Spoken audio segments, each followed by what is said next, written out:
Bab 2656. Ciptaan teknik pedang baru. Tidak tahu sudah berlalu berapa lama, warrior yang perlahan-lahan membuka matanya. Panas. Ini adalah perasaan pertama warrior yang, dia melompat dengan cepat dan melihat ke bawah. Pada saat ini, dia berada di tengah padang pasir. Di atas kepala, adalah matahari terik yang tak tertandingi. Warrior yang melihat sekelilingnya terasa sunyi. Ini adalah dunia yang hampir musnah. Warrior yang berjalan ke kejauhan, dan di tangannya terdapat pedang reanimasi pedang. Dia berjalan dengan sangat lambat, karena sampai sekarang pun dia masih merasa sangat lemah. Walaupun tubuh fisiknya kuat, namun dia berada dalam keadaan yang sangat-sangat buruk karena pengaruh kekuatan reanimation sebelumnya. Adapun untuk kekuatan reanimation, dia sama sekali masih tidak mengerti sekarang. Dan energi hitam, pada saat ini, warrior yang tidak dapat menggunakan energi hitam. Semuanya disegel. Warrior yang melihat ke kejauhan, dia berjalan selangkah demi selangkah, karena di sana, dia melihat sebuah gedung, hanya saja sedikit jauh. Tidak lama setelah berjalan, warrior yang tiba-tiba berhenti, dia melihat ke bawah, dan di bawah kakinya adalah mayat. Mayat yang memiliki tampang seperti manusia. Warrior yang menekan dengan ringan dengan tangan kanannya. Pasir di atas mayat itu langsung berserakan, dan warrior yang melihat seluruh tubuh mayat itu mirip dengan manusia, tetapi jauh lebih tinggi dari manusia. Mayat itu masih berada di sana, tetapi sudah tidak bernapas. Warrior yang melihat sekeliling, kemudian tangan kanannya bergetar ringan. Dalam sekejap, pasir di sekitarnya menyebar, dan setelah beberapa saat, banyak mayat muncul di sekitar warrior yang hampir 100 mayat. Mereka meninggal dengan damai. Warrior yang terdiam untuk waktu yang lama, lalu lanjut berjalan. Pada akhirnya, dia berjalan keluar dari gurun dan datang ke depan reruntuhan. Di depan reruntuhan, terdapat patung.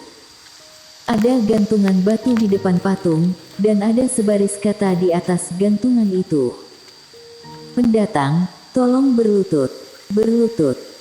Warrior yang melirik patung itu, lalu berjalan ke sekitar patung itu, dan pada saat ini, sebuah hal aneh muncul.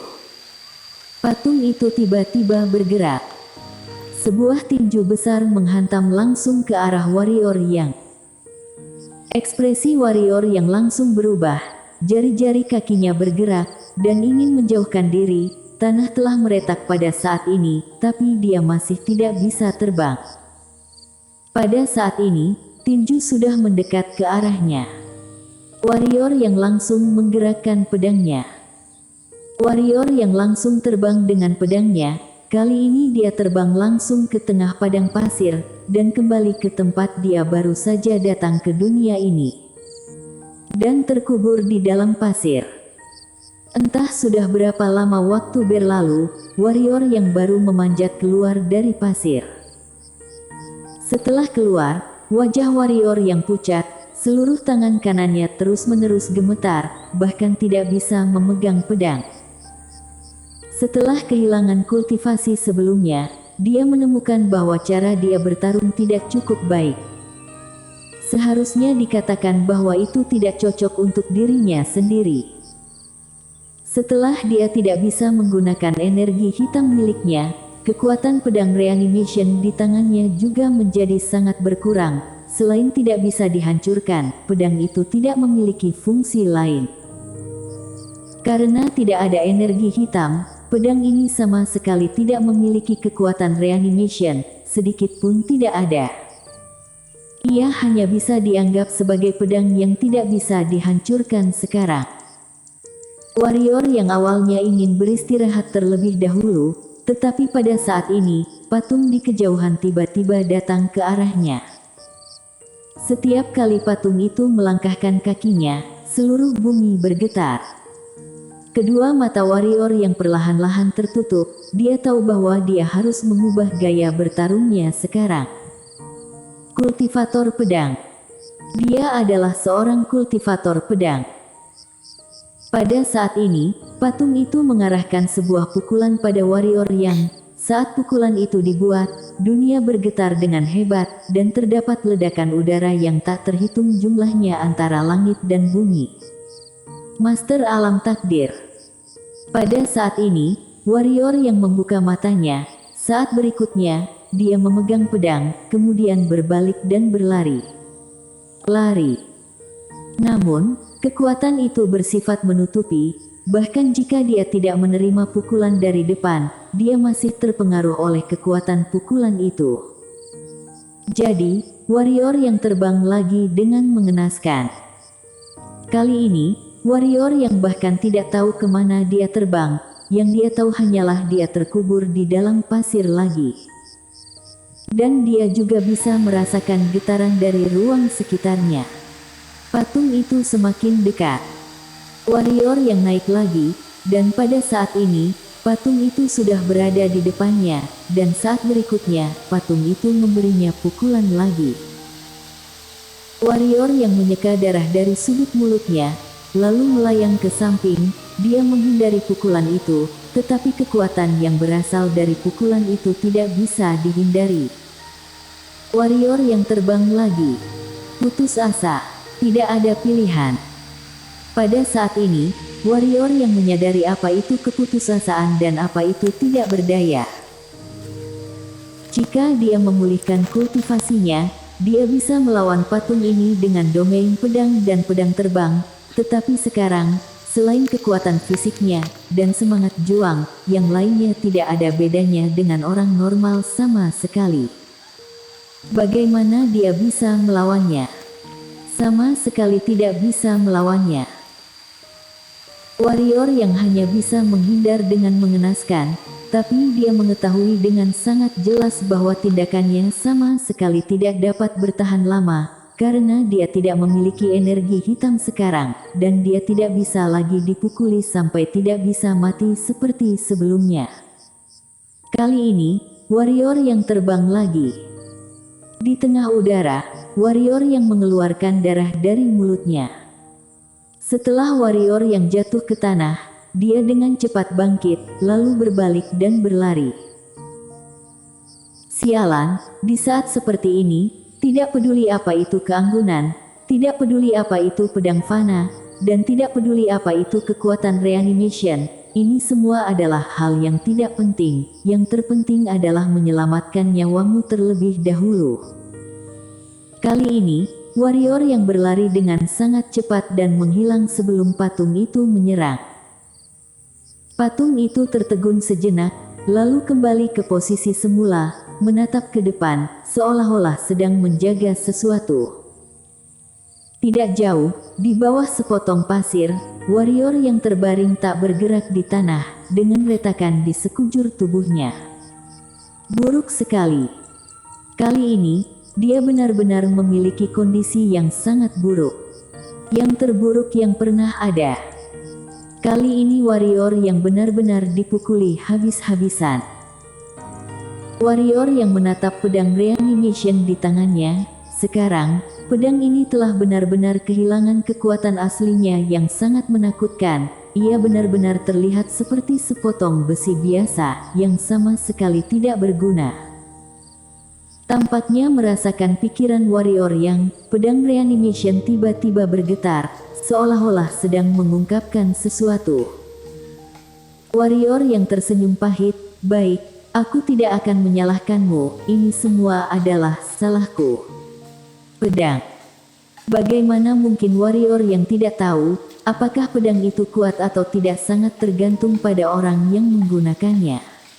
Tidak ada keraguan bahwa dia sangat lemah sekarang. Jadi, membuat pedang reanimation ini juga menjadi lemah. Kemuliaan untuk semua. Warrior yang mengambil pedang reanimation dan melihat pedang di tangannya, kemudian terdiam. Terdiam. Kenapa dirinya menjadi begitu lemah tanpa energi hitam? Seharusnya tidak. Di tempat, warrior yang terdiam untuk waktu yang lama, pada akhirnya, dia membawa pedang reanimation dan berjalan menuju patung di kejauhan. Namun, setelah berjalan beberapa saat, warrior yang berhenti dan berjalan kembali. Tidak ada rasa takut. Tapi ini tidak berarti bahwa dia harus mati. Dia sangat jelas bahwa bertarung dengan patung itu dalam keadaan ini benar-benar akan membuat dirinya mati. Tapi jika dia tidak mengambil langkah ini, bagaimana dia bisa meninggalkan dunia reanimation ini? Dan juga, wanita bergaun putih mengatakan bahwa Densky dan Tako sekarang berada di luar alam semesta 4 dimensi, dan situasi mereka sangat tidak baik sekarang. Kemudian sekelompok orang dari tanah eskatologi, mereka tidak akan membiarkan dia dan Shiro pergi begitu saja, dan tentu saja, dia juga tidak akan melepaskan mereka. Harus maju. Namun, maju bisa mati. Warrior yang menatap pedang di tangannya dan terdiam. Dan pedang reanimation juga terdiam, karena ia hanyalah sebuah pedang. Dilema. Warrior yang terdiam sepanjang hari dan malam. Kali ini, dia banyak berpikir. Kemudian dia menemukan bahwa semakin dia memikirkannya, semakin dia khawatir, dan semakin dia tidak bisa menggerakkan kakinya. Kali ini, warrior yang tiba-tiba mengetahui bahwa setiap kali ilmu pedang dan niat pedangnya dipromosikan, dia akan merasa bahwa dia tidak memiliki masalah dengan niat pedang. Hanya niat pedang yang sangat murni. Namun, setiap kali dia menemukan beberapa pilihan, beberapa sulit untuk dipilih, dia menemukan bahwa niat pedangnya mungkin masih tidak begitu murni, yang masih terdapat banyak retakan. Pada saat ini, dia memikirkan si pengembara. Si pengembara tidak memiliki rasa khawatir dan tidak ada ikatan, dan si pengembara tidak akan pernah berada dalam keadaan seperti sekarang ini, karena si pengembara tidak memiliki rasa khawatir dan ikatan. Namun, dia memiliki banyak kekhawatiran, seperti Shiro, Densky, Sheila King dan lainnya, terlalu banyak kekhawatiran, terlalu banyak ikatan. Seringkali, dia tidak bisa hanya memikirkan dirinya sendiri, dia juga perlu memikirkan orang-orang di sekitarnya. Karena itu, pedangnya jauh lebih buruk daripada pedang si pengembara, meskipun ini terkait dengan usia kultivasi, namun itu bukanlah hal yang mutlak. Keesokan harinya, menjelang senja, warrior yang melangkahkan kakinya. Dia berjalan dengan perlahan menuju patung di kejauhan. Dia telah sedikit mengerti. Shiro, Yana, Sheila King dan lainnya bukanlah ikatan atau bebannya. Mereka adalah motivasinya. Dia, warrior yang ingin menjadi lebih kuat, ingin keluar dari sini hidup-hidup. Dia tidak bisa mundur, dan dia lebih tidak boleh lagi mati di sini. Namun, kenyataannya sangat kejam. Setelah beberapa saat, terdapat suara ledakan di kejauhan, kemudian, sebuah sosok terlempar dari udara, dan terlempar sangat jauh, hampir 10.000 kaki. Sosok itu terjatuh di atas pasir, yang membuat gelombang kecil pasir dan debu segera berangkat. Patung itu mulai bergegas berjalan menuju sosok itu. Jadi, di bawah matahari senja, sosok itu berlari mati-matian ke kejauhan. Dia berlari dan berlari, pada akhirnya, setelah patung itu berhenti, dia baru berhenti, lalu berbaring di atas tanah dan terengah-engah. Di dalam pagoda Hongmeng, Yana dan Shiro duduk berjajar di atas panggung kenaikan. Kedua bocah kecil itu menatap warrior yang, dan terdapat sebatang manisan hau di tangan Yana. Yana menjilatnya, lalu berkata, "Kak warrior sangat menyedihkan." Shiro mengangguk setuju, lalu dia memiringkan kepalanya. Yana mengerti dan memberikan manisan haunya untuk dijilat oleh Shiro. Shiro menjilat sebentar, kemudian mulai memperhatikan warrior yang lagi. Namun, dia akan menyentuh tanduk Yana dari waktu ke waktu, kemudian Yana akan menyentuh wajahnya dari waktu ke waktu. Sangat tembem. Setelah beberapa saat, Yana sepertinya memikirkan sesuatu. Dia mengambil kapak Huangfu, kemudian berkata, "Shiro, bisakah kamu membuat benda ini menjadi lebih kuat? Selain itu, terdapat beberapa bekas pedang di atasnya. Bantu aku menghilangkannya." Shiro melirik kapak Huangfu dan menganggukkan kepalanya, menunjukkan bahwa tidak ada masalah. Yana tidak memakan pecahan alkimia batin, karena dia tidak bisa memperbaikinya sekarang. Dia harus tetap terjaga sepanjang waktu. Dia khawatir dengan kondisi warrior yang saat ini. Di luar, warrior yang memegang pedang dan berjalan menuju patung itu lagi, tapi segera, dia akan diterbangkan lagi. Namun, setelah diterbangkan, tidak butuh waktu lama sebelum dia berjalan menuju patung itu lagi. Lagi dan lagi. Dia tidak melawan, sama sekali tidak melawan. Setiap kali dia hanya menatap patung itu lekat-lekat, dia sedang melihat serangan patung itu. Pada akhirnya, dia menemukan bahwa patung ini sebenarnya adalah makhluk hidup, bukan patung. Waktu berlalu sedikit demi sedikit. Setengah bulan telah berlalu. Kali ini, warrior yang datang ke depan patung itu lagi. Seperti biasa, patung itu tiba-tiba mengangkat tangan kanannya dan ingin meninju warrior yang. Dan pada saat patung itu mengepalkan tinjunya, kali ini warrior yang tidak menghindar, warrior yang tiba-tiba melompat ke depan patung itu sambil menyeringai, "Rasakanlah ciptaan teknik pedangku sendiri." Setelah kata-kata itu jatuh, dia menebas ke bawah selangkangan patung itu dengan pedangnya. Pada saat ini, kepalan patung itu berhenti hampir 1 inci dari kepala warrior yang, meskipun demikian, seluruh tubuh warrior yang terhempas. Tapi patung itu tiba-tiba mengeluarkan jeritan aneh, kemudian, dia melompat sambil memeluk selangkangannya dengan kedua tangannya. Bersambung.